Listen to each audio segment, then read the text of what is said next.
حضرت ابو ہریرہ رضی اللہ تعالیٰ عنہ سے روایت ہے کہ اللہ کے رسول صلی اللہ علیہ وسلم نے فرمایا، میری امت میں سے ایک گروہ اللہ کے احکام پر ہمیشہ پوری طرح قائم رہے گا، اس کی مخالفت کرنے والا اس کو نقصان نہیں پہنچا سکے گا۔ حضرت ابو ہریرہ رضی اللہ تعالیٰ عنہ سے روایت ہے کہ رسول صلی اللہ علیہ وسلم نے فرمایا، جس کام کا میں تمہیں حکم دوں اس پر عمل کرو اور جس سے منع کروں اس سے باز رہو۔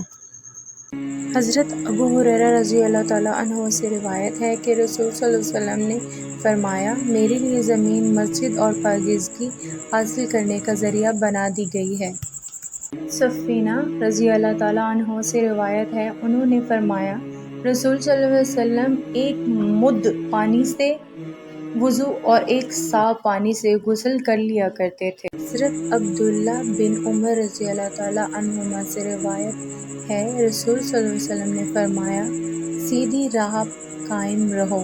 اور تم کما حق قائم نہیں رہ سکو گے، اور تمہیں معلوم ہونا چاہیے کہ تمہارا افضل عمل نماز ہے اور وضو کی حفاظت مومن ہی کرتا ہے۔